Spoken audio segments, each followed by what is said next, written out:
Welcome to the House Hacking Success Podcast, where you'll learn the path to free rent and financial freedom through real estate. Featuring your hosts, Brad Labrie and Drew Klingler. Hey everyone, real quick before we start the show, Brad wrote an amazing ebook that will teach you everything you need to know about house hacking and living rent-free. To get a free copy, text HouseHack, all one word, to 22828. That's HouseHack, all one word, to 22828 to get your free copy. All right, welcome to House Hacking Success. This is our third episode of Ask House Hacking Success. I'm pumped, man. It's been awesome. We've gotten a lot of great questions, so we're excited to answer them. Yeah, great. So let's get going. The first question is from Bill, and he asks, do you advise getting a move-in ready house hack or rehab it and do the BRRRR House Hack strategy? That's a great question. And Drew and I have done both sides of this. Drew started move-in ready, and because I started as a flipper, I started when I did my first house hack, I did the BRRRR strategy. Which was renovate, if for people unfamiliar, it's buy, renovate, rent out, refinance, and repeat. Okay, that's what the BRRRR is. It's an acronym. My answer is it depends. It depends on who you are, what your risk tolerance is, and what your knowledge is of real estate.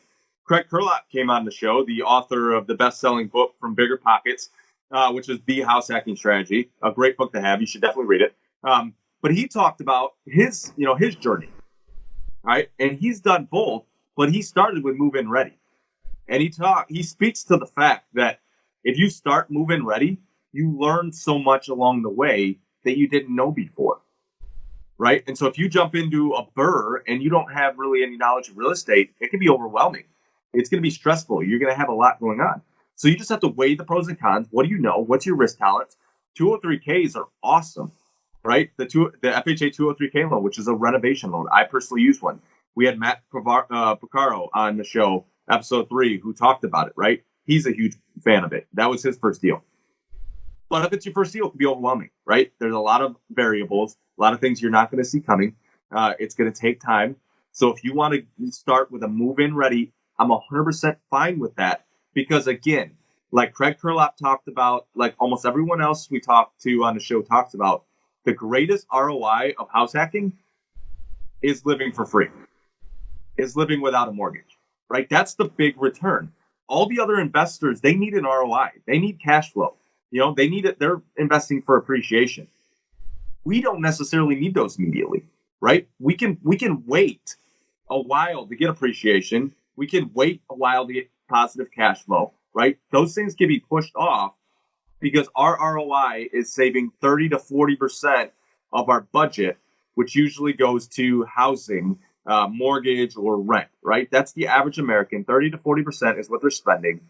You have the ability, and sometimes even more, right? In some of the expensive markets are 50%, right?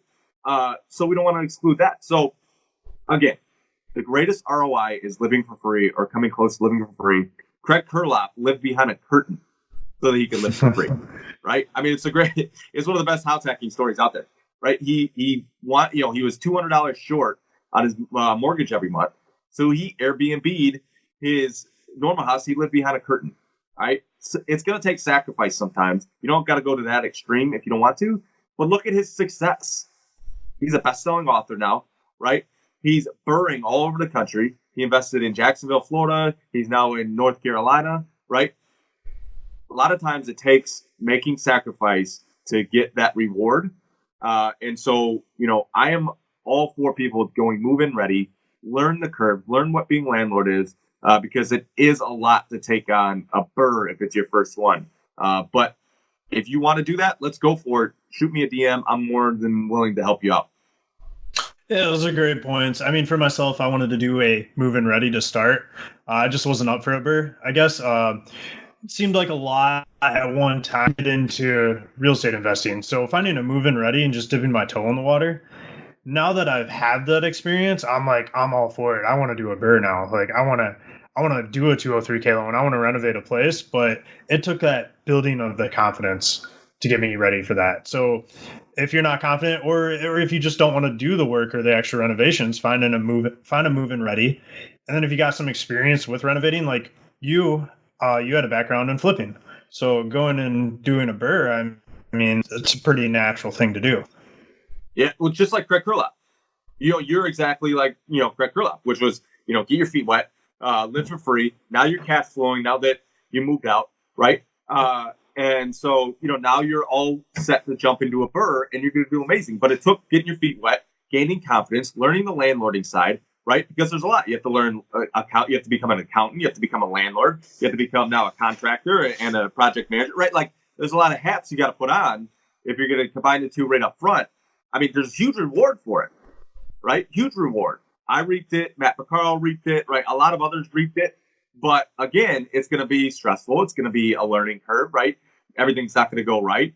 Like me, I mean, I got fortunate that I didn't get, put in horrible tenants, but my first time I didn't put in the right tenants, right? And so basically I played musical chairs with all my units, and they all flipped over after the leases expired on the first time because I didn't get the right tenants, right? They all paid, and I got pretty fortunate, right? Nothing really seriously happened, but they just weren't the right ones. So there's a big learn. I say all of that to say that there's a big learning curve, and going into a move-in ready where you're just literally not paying anything. That's a win-win. Absolutely, it's a lifelong game. There's nothing wrong with moving slow in this. Yeah, and even Craig Curlap said the fact that 90% of the people he knows, he said he really doesn't even know very many investors that didn't start as house hackers. That's a huge point, right? Almost no one really knows this because it's like the real estate dirty little secret. But almost every investor starts out house hacking because you just merge everything together. You learn on the job, right? You're building equity. You don't got to get it right the first time. You can go to a property. You can go into a property. It can be a subpar property, but if you're breaking even, you win. If you live for free, you win, right? And in the long run, you're going to get a paid off property. You're going to cash flow at some point. The house is going to appreciate, right? The debt's going to get paid down. It's going to get paid off, right? You get to depreciate, on your taxes, right? So you got tax benefits. I mean, it's just there's so much in there. You got leverage involved. Your ROIs, out of this world because you put little down. So a lot of great things to house hacking. So we got a question from Stan. He asked, I was wondering, do you use a specific account to store your CapEx, vacancy, maintenance, and management costs? Yeah, it's important for every property. I mean, initially, this isn't something to worry about, just like LLCs. We get a lot of questions on, should I get an LLC? Should I buy in my LLC? Well, if you only have one property, what are you protecting it from, right? Asset protection is something that you want to do for the long run when you start to build wealth. But Chad Carson has a great video out there. He just put it out there in the past week or two where he goes, should you go for asset protection or like asset buildup? Like he was joking, of course, but worry about asset buildup. It's a good problem to have if you're protecting your assets, and that should come down the road after you have one or two properties, right? So same thing here. You don't need to focus on this because it's your owner occupied, right? So initially, but once you get to a point, yes, absolutely. Like my wife and I, we have separate bank accounts, right? Get a separate bank account for each property. The cash flow should go through that. You should track it through those accounts. You should have separate reserves for each account. Something unique that a lot of investors have begun doing is having reserves in properties. And that way you don't necessarily have to account for vacancy and maintenance repairs and sometimes even CapEx. As long as you have a certain amount of money in reserve for each property, right, that becomes that, right? And you take all the cash flow initially, you pour it into a savings account for that property. Maybe you pour some additional from your own personal income or whatever from other properties. But in the long run, you're now cash flowing. You got that reserve there. So if anything big happens, you pull from that. So that's how I would treat that.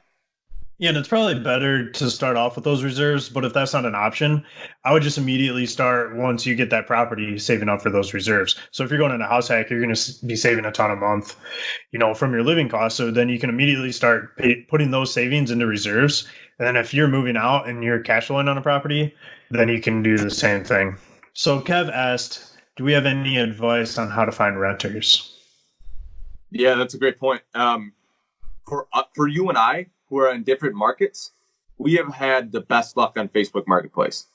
I mean, we market to all sorts of different sites, right? Apartments.com, Zillow, Renter, Zumper, right? There's a lot of different, places you can advertise, but Facebook Marketplace is incredible. And, you can even go in and do some research on the people. You find out where they, their most current job generally. You find out, where, you just find out a lot because Facebook lists different things about people. You can, kind of scroll down and see what type of person they are. So that's a great resource that we use. But then after that, if the question is, how do you find the right tenant after you market and you get people in, it's now doing due diligence, right? We're going to have a questionnaire, and there are a lot of resources for that. We can list some. But you're gonna find out about people. You're gonna follow up on it. You're gonna call their employer. You're gonna call their past landlords, right? You're gonna call the references they have and verify, right? You're gonna verify all their information, and you're gonna start to weed out the people that qualify for it, right? If you have set criteria for maybe 3 times the rent, which is generally a good basis to go by, they should make monthly 3 times the rent. So if they if you're renting $1,000 unit, they should probably make around $3,000 a month, right? That's kind of there's the 33% that the normal budget is in. So that kind of aligns with that, right? Maybe you have a credit score criteria. Maybe you have a no smoking criteria. Maybe you have a no pet policy. Maybe you do, maybe you don't, right? Like, this is a list of criteria you should go down and list of what you do and don't want in a tenant. And then as you're taking in applications, you're starting to weed out the people that don't meet those criteria, right? And that weeds down the amount of employers you got to call, the amount of references you got to call, right? So, that's how you go about finding the right tenant. Yeah, so Facebook Marketplace was great for me. I remember my first unit that I listed, it was like 9 or 10 p.m. at night, and I woke up to 19 messages the next day, just overnight. And throughout that week, I ended up getting 65 messages, and I did a ton of showings. Ended up finding some really good tenants. But if that's not really hitting it for you, there's a lot of other places online that you can start to list that property and find tenants. I mean, Zillow, for one, everyone uses Zillow to look for houses, so people are on there looking for rentals too. But to add on to the screening of tenants, Craig Kurlap, we just had him on the show, and he mentioned a website called cozy.co where you can have people apply and a background check gets ran. And cozy.co handles all of that for you and pretty much automates that process. And then once they get cleared and you accept them as a tenant, you can actually collect rent through that website too. Which is super convenient. Something that you and I have gotten good at is automating that side of things, right? To where the old days you interacted with cash and check. So you actually had to meet up the tenant, at a specific time. You had to coordinate schedules, right? All of these things. Well, that can be challenging, right? People's, some people work late, some people work second shift, some people work this, some people are out of town, or maybe even you're out of town, right? So automating it is, first of all, essential. But then when you can go through one specific site for everything, like cozy.co, like, that's amazing. So Pavel asked, is the cash flow strategy possible in an expensive market? Yes, absolutely. And we actually just talked to Craig about his market in Denver. He's an agent just like I am. And the best strategy out there in Denver, because it's so hot right now, the market's so hot, is renting by the bedroom, buying a 4 or 5 bedroom house and renting by the bedroom, right? And so, yes, it absolutely is. It's generally you got to be a little bit creative, right? But if you can't find multi-units, or multi-units are so expensive in your market, like Denver, like California in some spots, like, New York, or some places in Florida, right? If you are in a really hot market, renting by the bedroom can be, a great strategy, right? Get going and buying a 4 or 5 or 6 bedroom house if you can find it in your market, or maybe even a little bit outside of your market. You might have to go a little bit outside, right? But you find that and you rent by the bedroom, that can be a great strategy to meet your mortgage or even cash flow. So we have a question from Cheryl, and it's, how can I put less money down on an FHA loan? Yeah, so there's a couple strategies that are pretty unique that aren't necessarily talked about that much. And each one has a pros and a cons, right? But number one is using your 401k or investment account, right? I just did this with a client of mine. We're closing on Monday with this. And he took money from his 401k and he put it for his down payment. He looked at what his return was from his 401k account, And he's like, dude, that's absurd, right? Like, it's not really doing anything for me. Let me take that money, put it into real estate, eliminate my mortgage and my rent payments, right? Because he was renting. And now he's going to, win with this, right? The other strategy that we actually combined it with for this client, but you can do this, however you want, is seller concessions. You could do one of two things. You can just go, have a lower asking price, go under their asking price and ask for seller concessions. You can, if you're in a pretty competitive market, you can go at asking price and, ask for seller concessions. Or if you're in a very competitive market, you can go above asking price and then ask for seller concessions. And all that is, for those that don't know, is the seller is going to grant you money at closing. It can go towards the down payment, right? So, if you have a $200,000 house and you got to bring 10 grand to closing, right? After closing costs, they want 200,000. You can go in and say, hey, I'll give you 210,000. You give me 8,000 back in seller concessions or 10,000, right? And now if you get 8,000 back, all you got to put in is $2,000 now instead of 10. And you can put that other money as reserve for the property or to renovate the property. So you can get creative. Those are a couple of ways that have worked for me with FHA and lowering that 3.5% down. If you want to take that money and keep it as reserves, right? We're not going to go take that money and go blow it on a truck payment or a new truck or whatever, a trip, which all those things are great. But we have to make sure we also have reserves for the property. We can't just go in at 0% down and not actively try to get reserves and actively try to get equity in the property. Yeah, and you can do that on a conventional loan too, right? It doesn't just have to be an FHA. Yeah. Any loan product you can do that with. And if you're buying a property for your personal personal use, when you're owner occupied, 401k has a hardship program, and that doesn't mean that you have to have horrible financial situation. That just means that they allow you to put it towards a house for a minimal cost, right? You don't have the big fee like normal person would to just take out their money. So speak with your 401k provider, right? Fidelity was the company that transacted this for my client, but there are many different 401k holders. Speak with them, see how much you can pull out, see what it will cost, weigh the pros and cons, and like he did, I mean, taking that money out versus what he was making in his 401k, no brainer. Awesome. That's an amazing strategy. So yeah, we really appreciate your guys' questions. We kept this show short and sweet. Just because we value your time, but continue to submit questions. Every week we're going to have a Ask HHS, and we're going to answer all of your questions because it helps us better understand what you're looking for, what you guys are thinking, and how we can help you get into your house hack. Cool. Keep the questions coming. We love to answer them. We love working on the podcast, and we're looking forward to the next episode. All right, you guys have a great day.